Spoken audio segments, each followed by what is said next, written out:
오늘은 하늘의 별들처럼이라는 말씀으로 함께 은혜를 나누고자 합니다.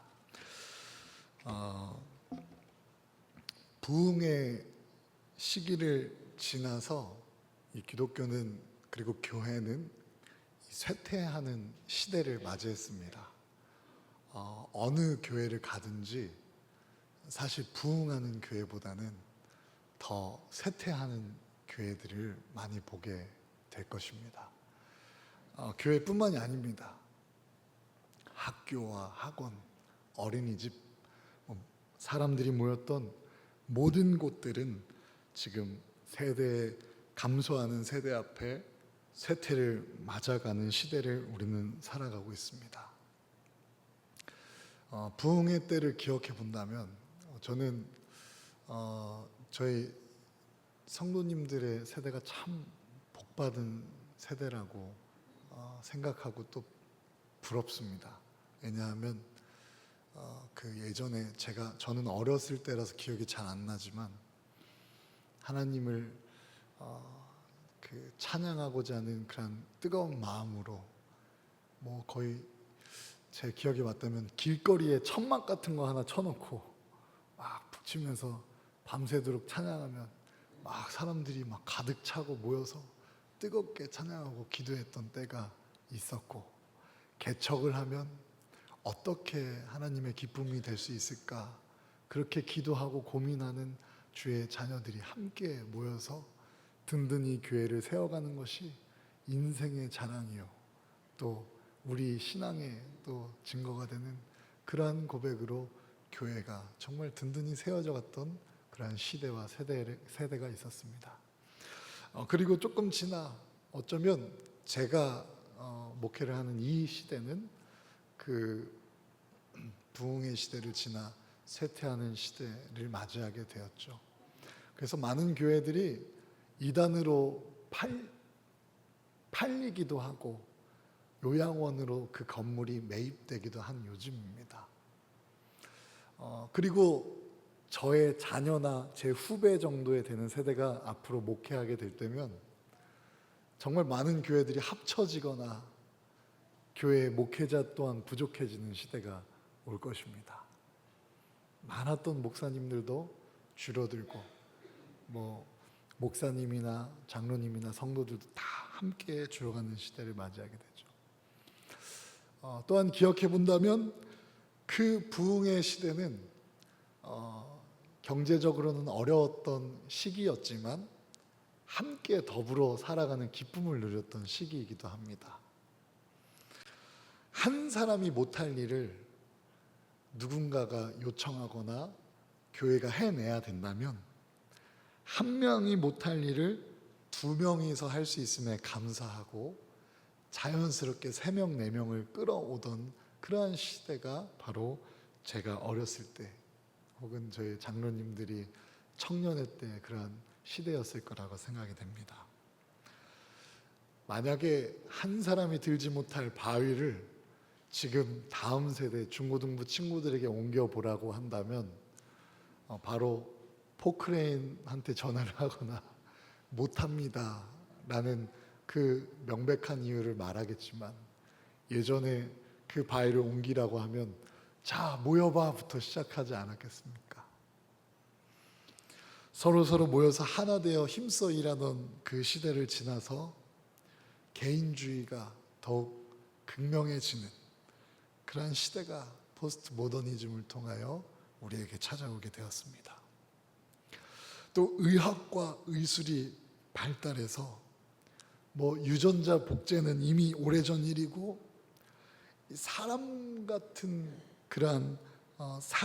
같은 그리고 사람보다 뛰어난 AI의 세계를 열며 이 새로운 지평을 향해 나아가는 인간의 비약적인 과학의 발전과 또 생명을 연장시키는 일이 금방이라도 올 것만 같은 비약적인 의학의 발전을 마치 비웃기라도 한 듯이 우리 인류에게 코로나가 찾아오게 됩니다. 지금은 그냥 감기처럼 넘어가는 이 코로나를 통하여 때로는 교회가 문을 닫기도 하고 원망을 당하기도 하며 그 죽음 앞에 두려워 떨게 되며 과학과 의학의 발전이 그렇게 쓸모없는 것처럼 느껴지는 무기력한 코로나의 시대가 무려 3년이나 우리에게 지나왔습니다. 개인주의가 더욱 강해지던 시대에 이 코로나를 통하여 거리두기를 시작하게 되었고 그 개인주의는 더욱더 깊어지게 되었습니다. 제 자녀만 해도 첫째는 코로나 시대 때 그 아기 그 1살에서 3살 사이를 보냈고 또 둘째는 코로나가 지난 시대를 살아가서 그 둘의 사람을 대하는 그런 자세와 그런 성향도 좀 많이 차이가 나는 것을 확연히 느끼게 됩니다. 기독교가 그리고 교회가 그리고 이 세상이 전체적으로 쇠퇴하는 이 시대는 분명한 흉년의 때입니다. 그리고 그 흉년의 때에 설상가상 엎친 데 겹친 격으로 코로나의 시기를 통하여 거리두기를 갖게 되었고 엎친 데 덮친 데 다시 엎친 격으로 이단들의 악행들이 사이비 교주들의 악행들이 매스컴을 통하여 속속히 드러나며 건강한 교회와 교단 그 자체가 영적으로나 혼적으로나 원망받을 미련한 것이 되어서 정말로 십자가를 꽂으면 부흥하는 시대를 지나 십자가를 꽂으면 도망치는 시대가 벌써 다가와 지나가고 있고 이제는 십자가를 꽂으면 돌을 던질 것만 같은 시대를 우리가 함께 살아가고 있습니다. 오늘 말씀을 보면 흉년의 때에 엎친 데 덮친 격 같은 그러한 때에 위기의 순간에 주님께서 주신 말씀이 기록되어 있습니다. 오늘 본문 말씀 우리 1절 우리 함께 읽어보겠습니다. 시작. 아브라함 때에 첫 흉년이 들었더니 그 땅에 또 흉년이 들매. 아멘. 아브라함 때에 흉년이 들었더니 그 땅에 또 흉년이 들매. 흉년이 이어진 것이에요. 그래서 그 이삭이 그랄로 가서 블레셋 왕 아비멜렉에게 이르렀더니 2절 우리 함께 읽어봅시다. 시작. 여호와께서 이삭에게 나타나 이르시되 애굽으로 내려가지 말고 내가 내게 지시하는 땅에 거주하라. 아멘. 이집트로 이 애굽으로 가지 말아라. 내가 너에게 살라고 한 이 땅에서 살아라. 3절에 보시면 이 땅에 거류하면 이 땅에서 살면 내가 너와 함께 있어 내게 복을 주고 내가 이 땅의 모든 내가 이 모든 땅을 너와 내 자손에게 주리라. 내가 내 아버지 아브라함에게 맹세한 것을 이루어 내 자손을 하늘의 별과 같이 번성하게 하며 이 모든 땅을 내 자손에게 주리니 내 자손으로 말미암아 천하 만민이 복을 받으리라 라는 하나님의 축복의 말씀이 기록되어 있습니다. 사랑하는 성도 여러분, 이 땅은 어떤 땅입니까? 흉년에 흉년이 든 땅이며 우리를 부르신 땅이며 하나님의 계획하심이 임하는 땅입니다. 그러면 이 땅은 어떤 땅입니까? 우리에게 있어서 대입 이 말씀을 비추어 본다면 우리의 가정이 될 수 있고 또 우리의 교회가 될 수 있고 우리의 직장이 될 수 있겠죠. 그 직장과 가정과 교회 중에서도 쇠퇴하는 교회, 흉년의 때를 보내고 있는 교회, 혹은 악재의 악재, 나쁜 흐름이 좋지 않은 상황과 문제를 겪는 가정에 더 큰 문제로 힘들어하는 가정, 또 앞날이 보이지 않는 것 같은 직장, 발전이 없을 것만 같은 직장, 흉년이 든 땅을 가리키게 됩니다. 사랑하는 성도 여러분, 우리 한번 이렇게 믿음으로 고백해 봅시다. 그 땅은 하나님께서 부르신 곳입니다. 시작. 믿으십니까? 하나님께서 부르신 곳이 바로 그 땅일 줄로 믿습니다. 우리의 가정과 다른 가정보다 덜 화목해 보이고 조금 불편한 마음이 있을 수 있는 그 가정도 또한 하나님께서 부르신 곳이며, 부흥의 시기를 마주하며 상승세 그 흐름을 탄 자신만만한 교회가 아니라 어쩌면 부흥의 시기를 지나서 쇠퇴하고 쇠해져가는 우리의 육신, 우리의 교회, 우리의 가정, 그 모든 흉년의 때가 있는 그 땅이 바로 하나님께서 부르신 땅임을 믿으시길 바랍니다. 왜냐하면 주님의 기대가 있는 땅이기 때문입니다. 우리에게 보이는 것은, 우리에게 판단되어지고 느껴지는 것은 흉년의 때여서 그 다음도 또한 흉년일 것 같지만 하나님의 역전이 기대되어 있고 계획된 곳이기에 하나님께서는 그것을 축복의 땅이라 부르시고 우리를 떠나지 말라라고 음성을 주시는 것입니다. 사랑하는 성도 여러분, 보십시오. 창세기 26장, 오늘 본문 말씀에서 조금 지나서 12절 말씀 우리가 함께 보기를 원합니다. 창세기 26장 12절, 이삭이 그 땅에서 농사하게 되는데 어떻게 얻게 되고 어떻게 그 복을 받는지 보십시오. 시작. 이삭이 그 땅에서 농사하여 그 해에 100배나 얻었고 여호와께서 복을 주심으로. 아멘. 세 번역에는 이렇게 기록되어 있습니다. 이삭이 그 땅에서 농사를 지어서 그 해에 100배의 수확을 거두어 드렸다. 주님께서는 그에게 복을 주셨기 때문이다. 아멘. 주님께서는 그에게 복을 주셨기 때문입니다. 사랑하는 성도 여러분, 흉년이 찾아오고도 그 흉년이 지나지 않은 그 땅에 다시 흉년이 든 때 우리는 무엇을 해야 합니까? 이삭과 같이 하나님의 음성에 따라 농사를 지어야 될 줄로 믿습니다. 씨를 뿌려야 될 줄로 믿습니다. 어차피 죽게 될 것, 어차피 흉년이라는 모든 생각이 우리를 지배할지라도 하나님께서 떠나지 말라면 떠나지 말고, 하나님께서 복 주신다면 그 복을 기대하며 씨 뿌리는 자가 되어야 할 줄로 믿습니다. 바라옵기는 우리 가정을 향하여 기도로 씨를 뿌리는 믿음의 성도가 되시기를 주님의 이름으로 축복합니다. 우리 교회를 향하여 기도의 씨앗을 뿌리며 전도의 씨앗을 뿌리는 주의 성도가 되기를 주님의 이름으로 축복합니다. 또 흐름이 어려운 사업장 가운데 하나님의 신뢰와 믿음을 가지고, 하나님을 신뢰하는 그 믿음을 가지고 그 직장을 하루하루 지켜내며 감사하는 우리의 직장 생활이 되기를 주님의 이름으로 축복합니다.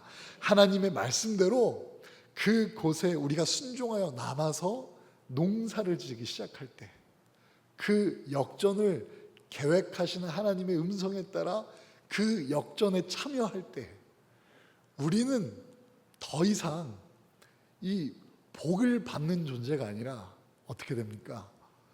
이 세상의 복으로서 부름받은 존재가 되는 것입니다. 복된 존재가 되는 것입니다. 하나님의 역사가 나를 통하여 증명되고 하나님의 사랑이 내 응답을 통하여 나타내지어 가고 하나님의 이뤄가시는 그 역전에 100배 결실을 맺어가는 그 축복이 나의 씨앗을 뿌린 그 일을 통하여 거두어지기 시작할 때 우리는 살아계신 하나님을 증거할 수밖에 없는 복이 되는 것입니다. 하나님께서는 우리에게 그냥 일회적인 복을 주시며 끝나는 것이 아니라, 우리 4절의 말씀 믿음으로 함께 다시 한번 읽어보겠습니다. 시작. 내 자손을 하늘의 별과 같이 번성하게 하며 이 모든 땅을 내 자손에게 주리니 내 자손으로 말미암아 천하 만민이 복을 받으리라. 아멘. 사랑하는 성도 여러분, 이 대전이 우리 대성교회로 말미암아 복받기를 주님의 이름으로 축복합니다. 이 세상이 우리 대성교회 된 여러분들의 삶을 통하여 삶으로 말미암아 복을 받게 될 줄로 믿습니다. 우리가 하나님의 말씀을 선포할 때, 살아계신 하나님을 증거할 때, 하나님의 은혜를 함께 나누고 고백할 때, 우리의 고백으로 말미암아, 우리의 찬양으로 말미암아, 우리의 헌신으로 말미암아, 우리의 순종으로 말미암아, 우리의 예배로 말미암아 세상이 복을 받기 시작하는 것이죠. 저는 바라옵기는 이 세상이 복을 받아가는 이 큰 계획 앞에 우리의 가정과 자녀와 부모님이 복받는 한 사람이 되었으면 좋겠습니다. 여러분의 기도를 통하여, 여러분의 믿음을 통하여, 여러분의 씨 뿌리는 그러한 전도와 또 고백과 찬양을 통하여, 변화된 삶의 열매를 통하여 여러분에게 가까이 있는 가족과 가정이 그 복을 누리는 이 작은 세상 속 마중물이 되기를 주님의 이름으로 축복합니다.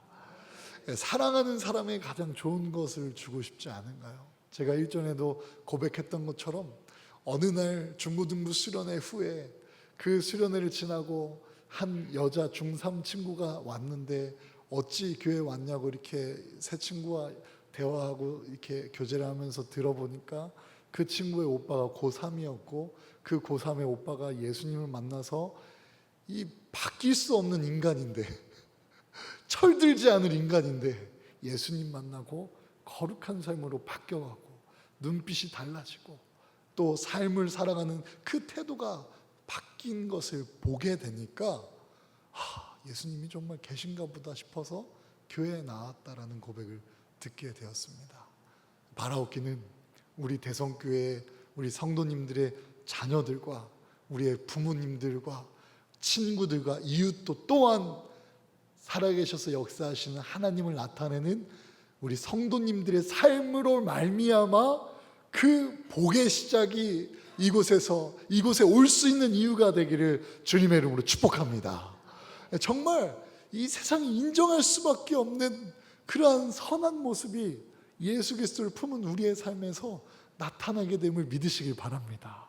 그래서 하나님께서는 우리를 그냥 복 주시는 분으로 그치시는 것이 아니라 이 세상을 향한 복된 존재로 우리를 말미암아 복을 주신다라는 이 영적인 원리를 우리가 함께 이 시간 묵상하고 들음으로 하나님 말씀대로 복 주시는 대로 복 받는 한 사람 되시기를 주님을 축복합니다. 또 하나님의 음성대로 이 흉년의 때에 더 찾아온 이 흉년의 때를 역전시키는 그 은혜가, 그 역전의 시작이 우리들의 믿음과 또 기도를 통하여 우리의 삶에 실제적으로 응답 받으시기를 간절히 소망합니다. 말씀을 의지하여 믿음으로 그물을 던졌던 베드로와 같이 말씀을 의지하여 믿음으로 복음을 전하는 그러한 주님의 제자가 되기를 간절히 소망합니다. 한번 따라서 믿음으로 고백해 볼까요? 100배 수확할 줄로 믿습니다. 시작. 100배 전도될 줄로 믿습니다. 시작. 네, 믿으십니까? 우리 교회가 100배 전도되면 몇 명입니까? 10,000명 되는 교회가 될까요? 사랑하는 성도 여러분, 흉년의 때에 이 상황을 뒤집을 수 있는 분은 유일한 우리의 하나님이심을 믿으며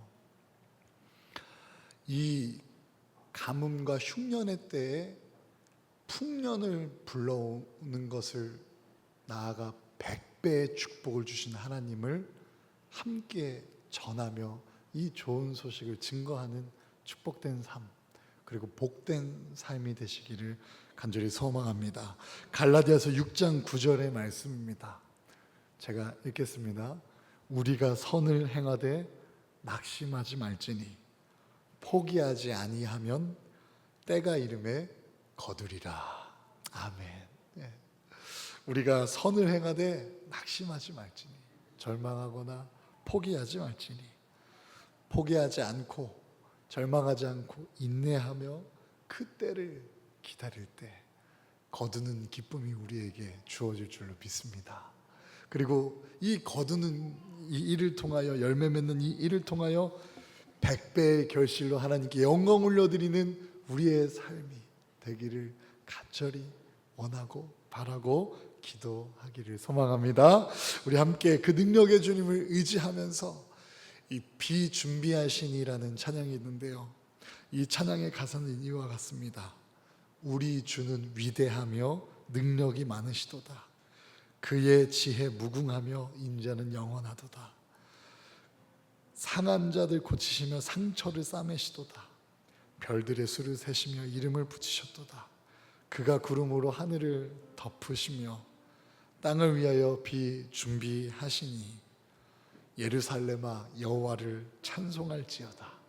내 하나님을 감사함으로 그 앞에 나가며 주 임재 앞에 경배해라는 그러한 고백의 찬양입니다. 이 찬양을 흉년의 때에 찾아오시는 하나님의 축복을 그리고 하나님의 능력을 신뢰하며 우리 함께 고백하며 우리 교회에, 우리 가정에, 우리 삶에, 우리 직장에 하나님으로부터 쇠하여져 가는 모든 흐름을 풍성해지는 흐름으로 역전하는 믿음의 주인공이 되시기를 주님의 이름으로 축복합니다. 우리 함께 믿음으로 함께 선포하며 나아가겠습니다.